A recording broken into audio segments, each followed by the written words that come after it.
Pensée rapide, paroles tranchantes, curiosité insatiable. Marc Boilard dissèque la société avec une ironie chirurgicale. Gay qui habite à la fois... T'es à Montréal, Frédéric, quand t'es ici? À Québec, oui, à Québec. En périphérie de Québec, oui. Et sinon, t'es à Palo Alto, littéralement à côté de Apple et tout ça. Donc, des cracks d'informatique avec des pack-sacs tout en voie. Oui, pas très loin, en fait, officiellement San Jose, qui est à côté, là, qui est la ville collée à Palo Alto, Silicon Valley et compagnie. Et c'est quoi l'expérience des États-Unis pour toi, à tous égards? C'est dur à dire parce que j'ai connu la Floride. Mes parents, ce sont des snowbirds. Alors, je connais l'État de la Floride, l'État de la Californie, dans le nord de la Californie. Est-ce que ce sont vraiment les États-Unis?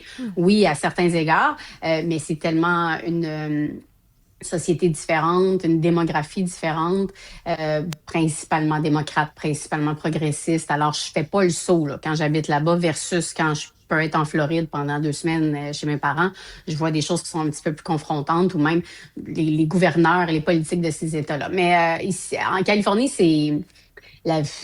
À part qu'il fait relativement beau et que c'est assez calme, ce qui me frappe le plus aux États-Unis, c'est à quel point malgré le fait qu'on soit en Californie, malgré le fait qu'on soit dans un des pays les plus puissants et les plus riches, à quel point ils sont arriérés un peu à certains égards. Je vous apprends rien quand je vous dis que les soins de santé, ça n'a aucun bon sens.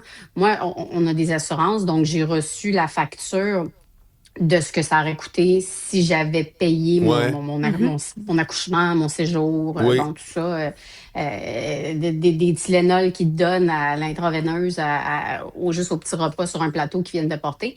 Puis le petit test de l'oreille de l'enfant, c'est au-delà de 60 000 US. Alors, si t'es pas assuré aux États-Unis, c'est épouvantable.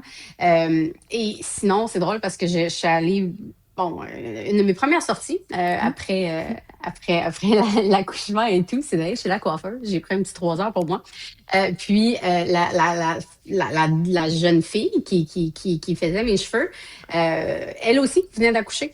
Il y a quelques semaines, mais il y a quelques semaines, elle était de retour à 8 semaines et demie. Debout. Et elle avait une césarienne. Alors, je ne comprends pas cette société où les femmes sont traitées de la sorte, là, surtout quand tu viens d'accoucher, tu sais ce que c'est. Avant, tu ne le sais pas, mais une fois que tu le sais, tu dis voir qu'après... Oublie même juste le physique, juste se séparer de son enfant 8 semaines après la naissance, c'est épouvantable. Alors, je trouve que c'est vraiment... c'est tellement particulier de voir un pays qui a tellement de moyens, puis je dis moyen dans tous les sens du terme, et qui vit de façon aussi arriérée, faut le dire. Nous, on voit beaucoup les États-Unis avec nos yeux de Québécois canadiens, là, donc on pense aux tarifs, les décisions qui sont prises, mais à l'interne, ça se vit comment? Est-ce que vous le sentez? Est-ce que ça se parle ou pas vraiment? Encore une fois, je peux pas parler pour le reste des États-Unis. Tu sais, je vis pas dans un État qui dépend d'une économie, là, une espèce de fratrie avec le Canada ou quoi que ce soit. Veux pas, je suis dans un État qui est très, très riche, per capita, etc., etc. Alors, veux pas... c'est dur de voir les impacts des tarifs en Californie. À part que tout coûte extrêmement cher, c'est là où l'essence est la plus chère aux États-Unis. Mais bon, encore là, quand tu vis à Palo Alto puis que tu es un avocat dans le contentieux de Apple ou de Google, quand même qui est 4 piastres US, ton gallon, sont capables de l'assumer.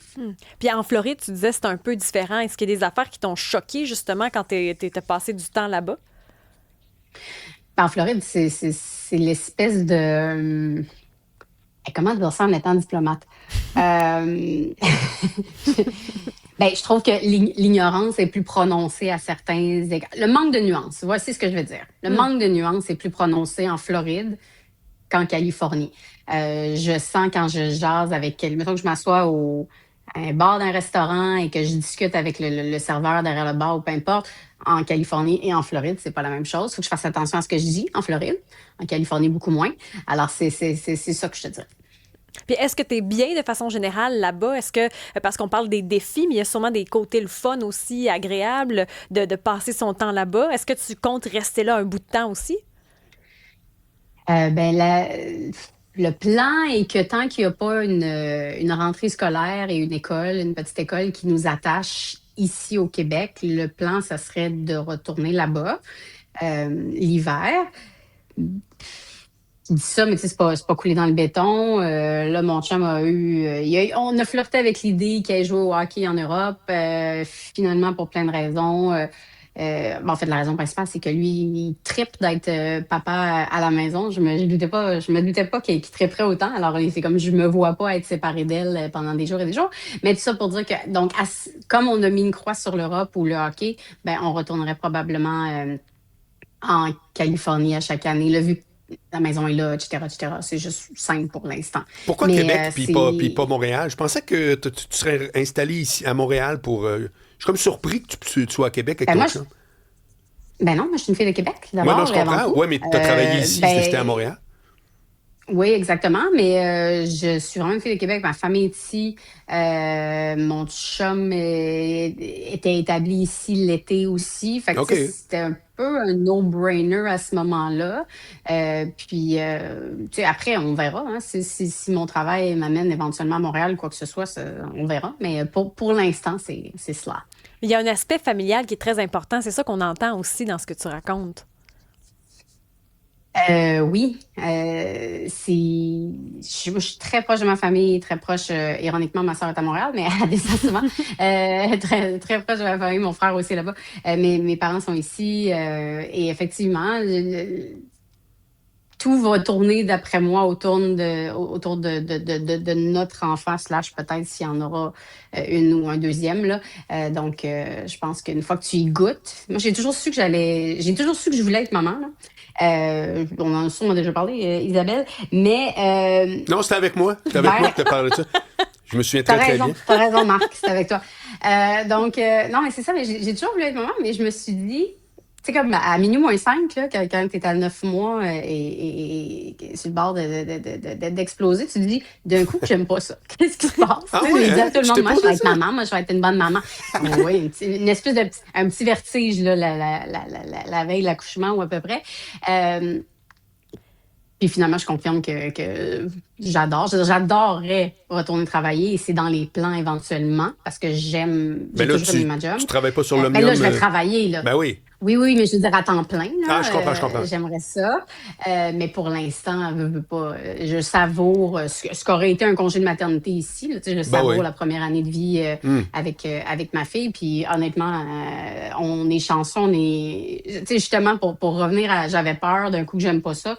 Je pense que la cigogne ou peu importe qui est responsable de ça nous a envoyé une petite fille tellement tripante, tellement drôle, tellement curieuse. Fait que ça rend ça, on a juste le goût de passer du temps avec elle. D'ailleurs, c'est mon petit deuil là, au cours des prochains jours. On s'est arrangé pour que je puisse la voir un peu à chaque jour, là, mais ça va être ça. Mais c'est intéressant ce que tu dis parce qu'il y en a effectivement quand ils accouchent les premiers mois, c'est plus challengeant qu'ils pensaient. Là. Même certaines vont avoir de la difficulté au début à l'aimer. Là. Je sais que ça se dit pas puis que c'est tabou, mais il y en a qui le vivent.